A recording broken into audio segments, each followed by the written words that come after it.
David. Hi, how are you doing? Doing good. How are you doing? Good. So, we have 30 minutes. Do you have problems tonight that you can verbalize? I did. I sent you the things in the mail over email in Gmail. Here, let me check my mail. I haven't gotten it yet. Is there any part of it that you can verbalize so we don't have to waste time? Oh, there we go. You should be getting it now. All right. Yep.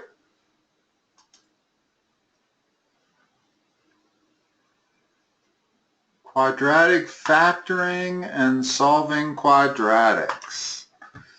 I told you were going to have to factor for 3 or 4 years, didn't I? Yep. Let's see.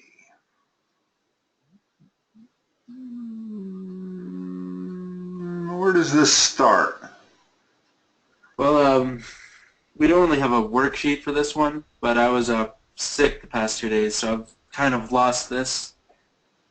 All right. Looks like number 2 actually has a problem. And I just need the concept, so we could, if you could, just create some problems. Sure. If you... Well, let's do the ones that are listed here. All right. All right. So factoring is the reverse of foiling. Very important to understand that. You know what FOIL, you learned FOIL, right? Right. Okay. Well, factoring is the opposite. It's where you take the results of what you would have gotten by foiling these two things and you separate it into 2 linear factors. Okay. Now, as long as the quadratic is of this nature, it's easy. And by that I mean if the x squared term has a 1 as a coefficient, then it's an extremely easy factoring problem. I will give you the 3 steps you need. Very first step is you separate the x squared. Well, that's got to be x and x, right? In other words, Right. if I was foiling, the first thing I would do would be multiply that by that, and I'd get x squared. So, second thing you do, this is the step that everybody wants to skip, but the second thing is to determine both signs. What do both signs have to be? Don't they have to be pluses, right? Yeah. In other words, the only way you can produce, remember that that term right there is produced by multiplying the constants together as the 4th step of foiling. So if this is a plus 18, then my signs have to be the same. They either have to be minus minus or plus plus. And to figure out which, we look to the middle term. Well, the middle term has a plus, which means these 2 things have to be plus plus. Okay? So that's step 2. Now step 3 is relatively simple. We need factors of 18 that add, because of that right there. If that was a minus, then we'd need them to subtract. But because that's a plus, we need them to add to the number 11. Not plus 11, not minus 11, but the number 11. All right. What factors of 18 add to 11? 9 and 2. It's as straightforward as that. Okay. Now, let me make up some.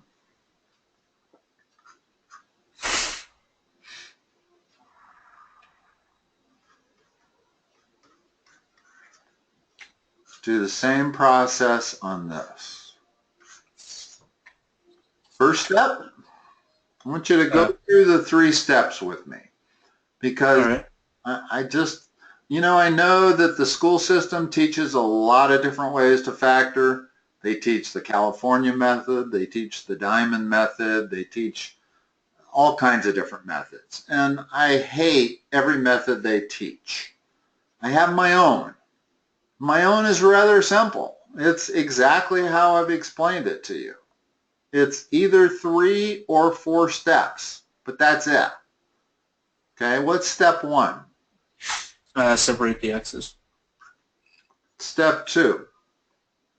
It'd be find the signs. So What are they in this case? would they be both negatives? Yeah. In other words, we know they're both the same because that's the only way you can produce a plus 10 is if they're either minus minus or plus plus. And the fact that the middle term is minus means they have to be. Excuse me, my phone's ringing up. I'm really sorry about that. No problem. No problem. Should have muted it before we started. All right, so Okay, so the third step. We've done the first 2 steps. What's the third step? the third step would be finding. Verbalize it for me. The third step would be finding what adds to -7, but times is 10.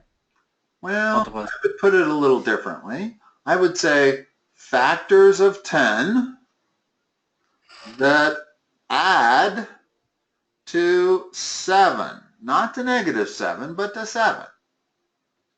Well, that's 5 and 2. And that either the 5 and the 2 go like that, or I could reverse them, but they're the same thing. They don't matter. All right. All right. Let's go another one.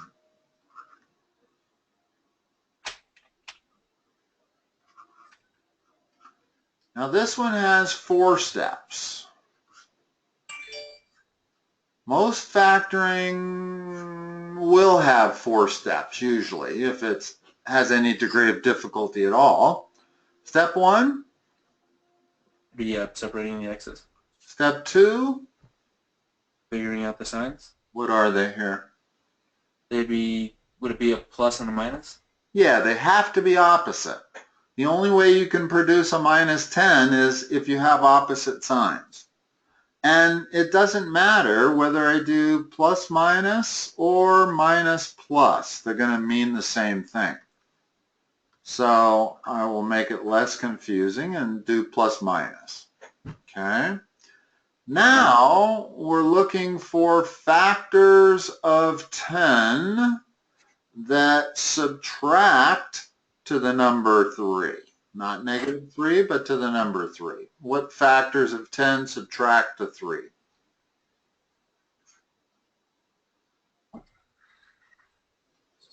And you could do 10 on 7. They have to multiply to 10. Almost. Oh, 5 and 2. Yeah. Now, this has a 4th step. And the 4th step being that you have to figure out whether the 5 goes with the plus sign or the 2 goes with the plus sign. Well, you take the larger of the factors, which is 5, and you put it with the sign of the middle term, which is negative. So the 5 goes there, which means the 2 goes there. All right. That's step 4. And these kind of quadratics, where the coefficient of the x squared term is 1, always are going to be either 3 or 4 step problems. Let me give you another one.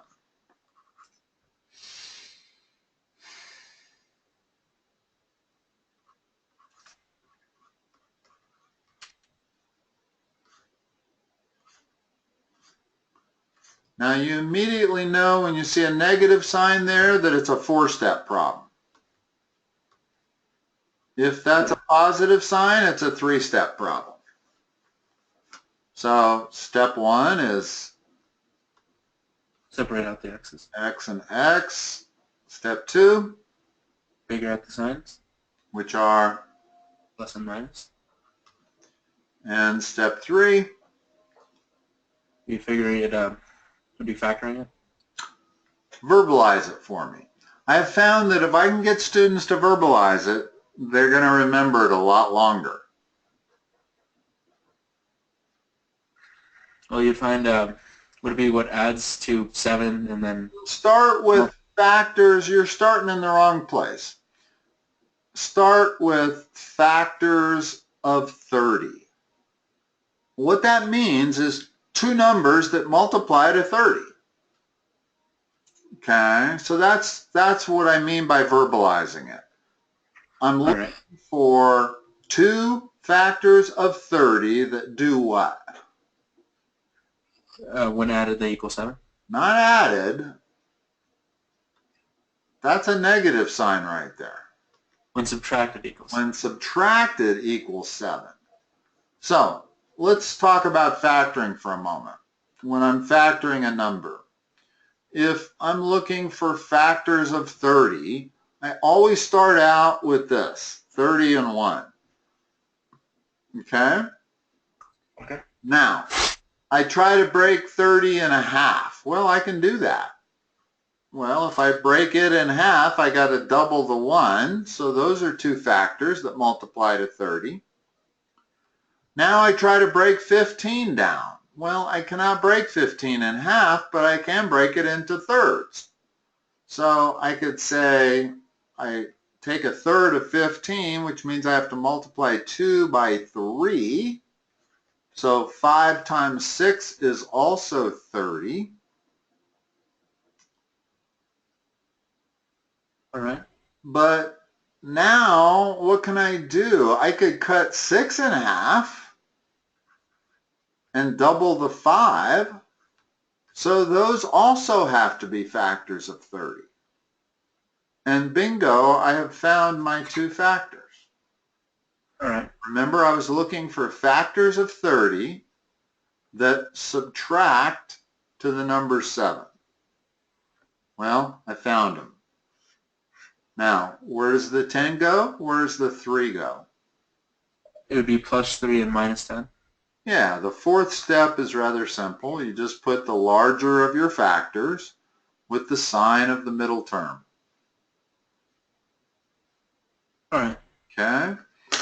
Factoring elementary problems is basically that's it. There's not much more to it. I could give you a ton of them. Now, let's say I gave you this problem here, but instead of 30, it was 29.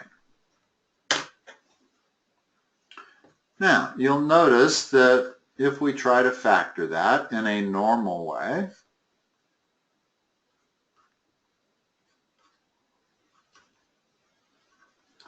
well, there's not a lot of factors of 29. There's that one, and that's it, right?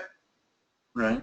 So I cannot find factors of 29 that subtract to the number 7.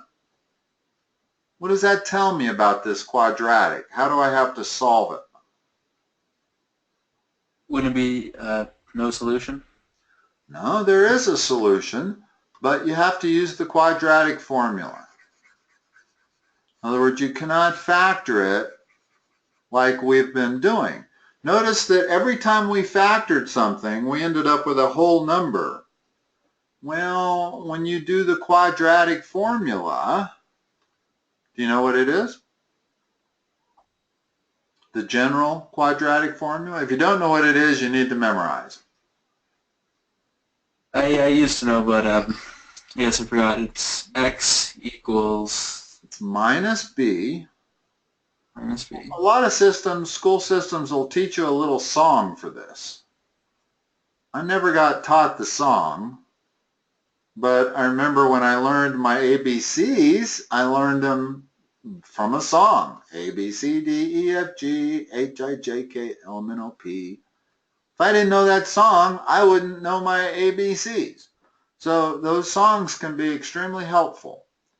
And I don't know what the song is to memorize this, but this is what the quadratic formula is. All right. Okay. Now, if I find myself with a quadratic that I cannot factor in a normal way, I can still factor it. In other words, if I say that that quadratic's equal to 0 and I want to find the zeros, they exist. It's just they're not whole numbers. They're irrational numbers. So whenever you have a quadratic that you cannot factor normally, then you always can resort to the quadratic formula. And in fact, the quadratic formula works whether the original one factors normally or not. This always works. That is, will always give you the 2 zeros of that quadratic. Let's talk about what A, B, and C are. What's A? If I remember that right, that'd be negative b, right? Now hold on. Let's just talk about what these letters mean. Right. These letters are the coefficients of these three terms. A is the coefficient of the x squared term. B is the coefficient of the x term. And C is the constant. So in this particular quadratic, what is A, B, and C? What's A? Of the What's the x squared. What's the X. coefficient of the x squared term? Would be 7? 1. 1. The 1 right there. What's the coefficient of the x term? That'd be 7. Minus 7. Minus And what is the constant? 20, minus 29. Minus 29, exactly. Okay, so now I can plug these three numbers into my quadratic formula, and that will give me my zeros, or the solution to the quadratic. So what would it be? In other words, plug in these three A, B's, and C's into this quadratic formula. What's minus B? Minus b is minus 7, so wouldn't that just be minus 7? No, Or would it be plus? it's plus 7. It's a minus 7 is what it is. In other words, I still have that negative sign, and B is minus 7, right? Right. Which turns into plus 7. So 7 is my negative B. B squared. B squared would be negative 7 squared. Which is? Yeah. I should know that one off the top of my head. You'll find math a whole lot easier if you do know that off the top of your head. And if I do you don't know it, you're going to have to rely on a calculator every time you do anything with math. Which is okay. I've met some students that can get by with that. I actually had a pre-calc student that got an A in her pre-calc class, and she didn't know how to multiply 10 times 3. But she was very good with her calculator. So you need one or the other. You need to be able to do this stuff in your head, or you need to be very, very good with your calculator. And if you don't, you should have a calculator in front of you probably when we do our sessions. I always have a calculator, just to make sure. Okay. Well, if you want to do these on your calculator, go ahead. I mean, it's a little late to be, teaching. Well, it's never too late, so I shouldn't really say that. But if I had my druthers, I would teach all of my students to not use the calculator, to be able to do these in your head. In other words, you should know what 7 squared is, or minus 7 squared. It's 49. 7 times 7 is 49, and minus 7 times minus 7 is 49. So b squared is minus 7 times minus 7. Okay? Now, the way to do the rest of this, it's really, this is a very complicated formula, so it's really easy to make mistakes. So the way I suggest everybody do this is, first of all, don't try to do 2 steps in one ever. 4 is there, A is 1, and C is minus 29. Okay? And then Okay. 2 times A is 2. Now, the reason there's a lot of mistakes made in this is that there's a negative sign and there's a negative sign, but they mean different things. This is a negative 29. This is subtraction. So what I tell everybody to do when you're solving the quadratic formula is to figure out this part first, and then subtract that from 49. Well, those 3 numbers multiplied together are 116, I believe. Yeah. 4 times 9 is 36. Carry the 3. It's actually negative 116, right? All right. So now we have the square root of 49 minus a negative 116. Notice that that all turns positive. That's equal to the square root of 165. Positive 165. The sign in math, the sign is as important as the number. If you drop negative signs or positive signs when you shouldn't, you're never going to get the right answer. So you have to be extremely perfectionist when it comes to doing this. And that's why I tell everybody to do this part first, because it's very easy to try to do all of that in one step and make a mistake. Extremely easy. Most people will. Even people that have good math skills will make a mistake if they try to do all of that. They're staring at 2 negative signs. It's very confusing. So do these 3 first, come up with a number, and then subtract that number from 49. That's the way to do it. All right. Okay. Now, I do have a 5:30 appointment tonight, so I can't go longer than 5:30. But before we go further, let's just look at what we got for an answer. We got 7. I do have one question though. Yeah, what? With the plus minus, Uh-huh. how would you translate that onto a calculator? Okay. What is the plus minus? Say I had an answer. Let me jump the gun here and say I had an answer like this. Okay? Okay. What is that equal to? Well, there's 2 answers. Quadratics usually produce 2 zeros. One answer is x equals 7 plus 2 divided by 3, and the other answer is 7 minus 2 divided by 3.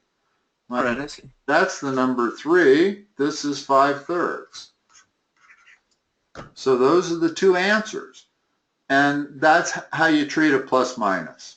Is All right. you do both steps and you get 2 different answers. All right. Something like, let me give you another example.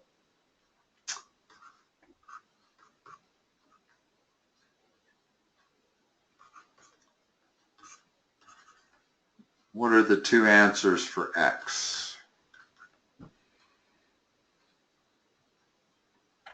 First one would be 3.